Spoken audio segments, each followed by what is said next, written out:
Founder और managing partner Gautam Trivedi sir screen पे नजर आएंगे। गौतम सर, जब वो जनवरी की बहुत तगड़ी जॉब्स रिपोर्ट आई यूएस में, तब मुझे आपकी याद आ रही थी। तब मैंने ऑन एयर बताया था, वो आप अपने यूएस दौरे से आए थे और आपने बताया था कि किस तरह से वहां पे जॉब क्रिएशन तगड़ा पिकअप हो रहा है। और सरप्राइजिंग है, उसके बाद से किस तरह की लगातार जॉब रिपोर्ट आ रही है।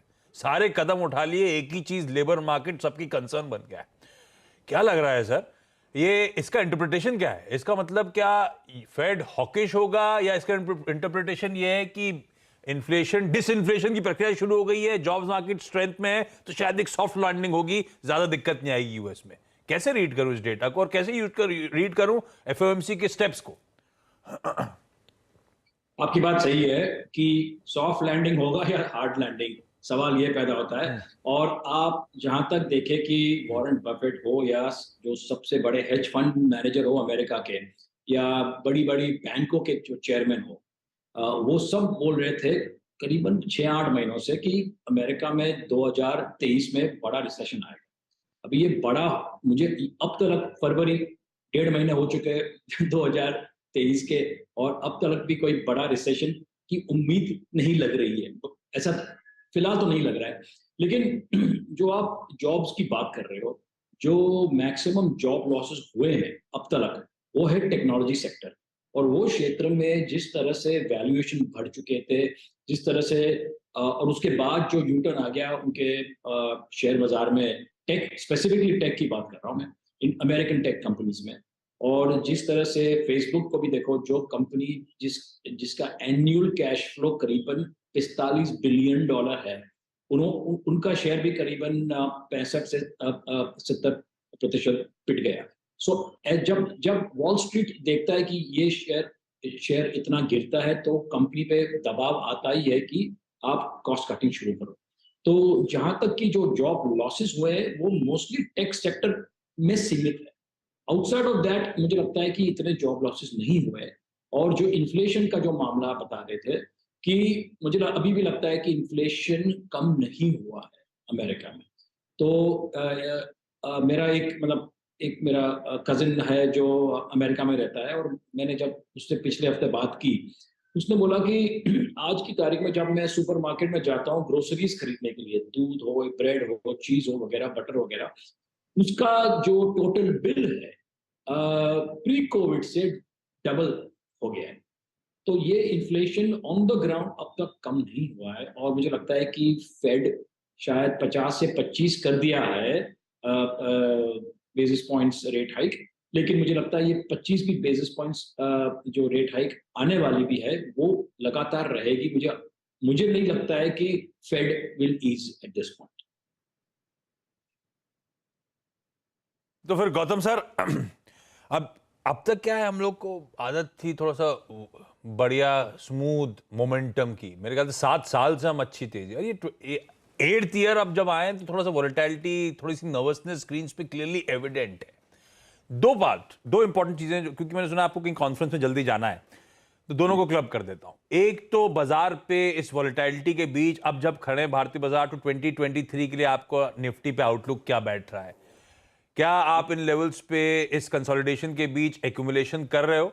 और दूसरा गौतम सर, ये इस वॉलेटिलिटी के बाद अदानी ग्रुप एंटिटीज पे क्या व्यू बन रहा है? क्या आपने कोई Adani group stocks Nepean capital ने एक्यूमुलेट करे इस गिरावट में या नहीं? अच्छा, पहला मैं दूसरा सवाल पहले, उसका जवाब पहले देता हूँ। हमने कभी अडानी ग्रुप शेयर्स खरीदे नहीं थे, ना तो हम खरीदने वाले हैं फिलहाल, क्योंकि ना हमारे पास इंटरनली कोई रिसर्च है, या बाहर भी रिसर्च काफी सीमित है। तो जो सेक्टर पे और या कंपनीज पे ज्यादातर रिसर्च ना हो, हम लोग टिपिकली इसमें निवेश नहीं करते। लेकिन हैविंग सेड दैट, मुझे लगता है कि ये जो गिरावट है, आज भी 4 अडानी स्टॉक्स डाउनवर्ड सर्किट में है, 5% डाउनवर्ड सर्किट में है। लेकिन ये जो गिरावट मुझे लगता है अभी भी, द वे इट अपीयर्स, कि अभी भी लगातार जारी रहेगी। और एज दे से, why catch a falling knife, जब तक इन स्टॉक्स में रुकावट नहीं आती है, एनबीसी स्टेबलाइजेशन, तब तक मुझे लगता है कि हम तो definitely we will not participate. दूसरा सवाल, जो आपका जो पहला सवाल था रिगार्डिंग द मार्केट इटसेल्फ, तो ये इस साल मुझे लगता है कि एटलीस्ट पहले 6 महीनों के लिए मार्केट में अच्छे स्टॉक्स मिलना, और वो भी सस्ते भाव में, सस्ते मतलब वैल्यूएशन की बात कर रहा हूँ, एब्सोल्यूट प्राइस की बात नहीं कर रहा हूँ, वैल्यूएशन की बात कर रहा हूँ, is going to be very difficult. और आप देखिए कि आज की तारीख में जो, और मैंने ये पहले भी बताया था करीबन 3 महीने पहले, नथिंग हैज चेंज 3 महीनों में, कि जो स्टॉक हमें पसंद है वो महंगे है, नहीं सॉरी, जो स्टॉक हमें नहीं पसंद है वो महंगे है, जो स्टॉक हमें पसंद है वो बहुत ही महंगे है। तो वो जब तक वैल्यूएशन कम नहीं होता है, और अच्छी से अच्छी कंपनियां इंडिया में है, तो मैं इंडिया पे नेगेटिव नहीं हूँ, मैं वैल्यूएशन पे नेगेटिव।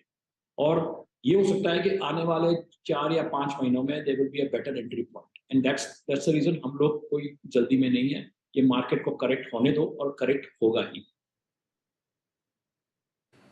अच्छा गौतम सर, अभी आशीष ने खुल के कर आप देखें आपसे अदानी ग्रुप के स्टॉक्स के बारे में बात करी और आपने एग्जैक्टली एक क्लियर व्यू दिया अभी, बट इसी के साथ साथ पैरेलली अगर आप देखें बैंक्स में भी डैमेज हो रहा था, and specially that class of PSU banks, SBI हो गया, मिड कैप बैंक्स हो गए, उनमें आप लोगों ने क्या किया? वो क्या अट्रैक्ट कर रहे थे आपको? क्योंकि अब तक की लास्ट रिपोर्टेड 2 क्वार्टर्स के अर्निंग्स बहुत स्ट्रांग हैं, एनआईएम्स में कोई अगर आप देखें अभी तक ऐसा संकेत नहीं मिल रहा है कि डिसॉल्व हो रहे हैं यहाँ से या फिर टॉपिंग आउट के संकेत दे रहे हैं। आपको लग क्या रहा है कि इस डैमेज जो कि बैंकिंग में हुआ parallelly along with the Adani saga, उसमें क्या करना चाहिए?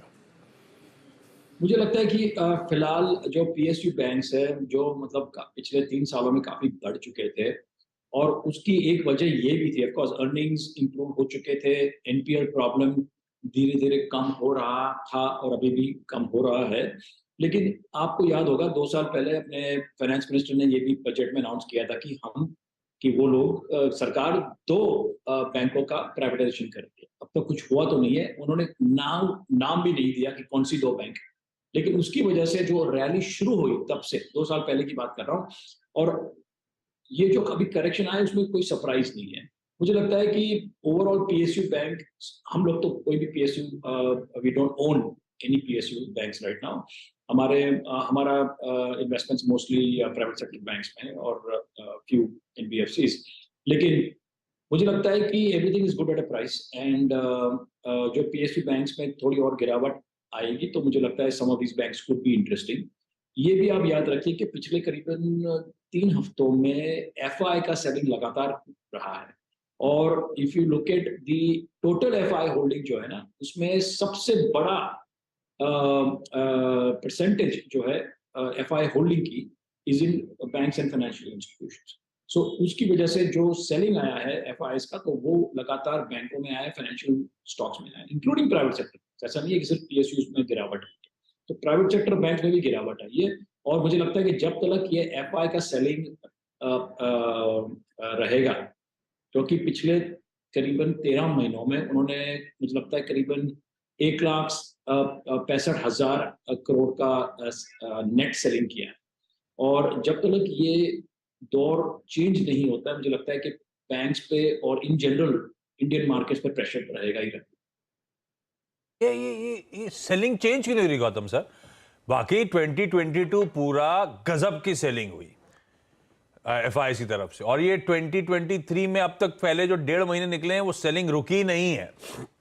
क्यों बेच रहा है एफआईआई? पिछले साल के बाद लोग मान रहे थे कोर्स करेक्ट करेंगे, बहुत ज्यादा बिकवाली कर दिया, ऐसा कुछ हुआ नहीं है।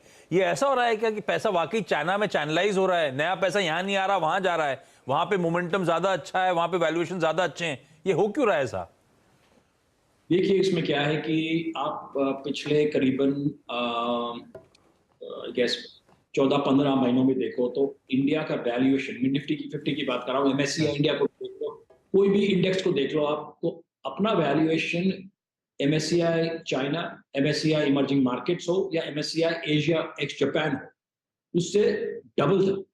और इतना इतना वैल्यूएशन गैप, मतलब मुझे लगता है कि it was enough signal for FIs to start selling, number 1। Number 2, नवंबर में चाइना की सरकार ने मतलब कंट्रोल्स छोड़ दिए, ट्रैवल ओपन कर दिया, और उसके बाद इंटरनेशनली लोगों को लगा कि अब चाइना की इकोनॉमी रिवाइव हो रही है, प्रोडक्शन जो कम हो चुका था वो वापस विल किक स्टार्ट अगेन, और उसकी वजह से मुझे लगता है कि नवंबर से आप देखिए तो Chinese stock market is up करीबन 50 से 50 to 51%, और Hong Kong similarly has gone up as well. तो ये जो इंडिया में प्रॉफिट बुकिंग हो रहा है पिछले करीबन 13 महीनों से, मुझे लगता है कि काफी कुछ पैसा हांगकांग और चाइना दोनों में जा रहा है, ये बात हो भी रही थी इस प्लेटफॉर्म पे। चलिए Gautam sir, thank you so much जुड़ने के लिए। सॉरी थोड़ा डिले के साथ आपके पास आया, बल्कि सॉरी सचिन और स्वाति को भी कहने की जरूरत, दोनों इंतजार कर रहे हैं उनके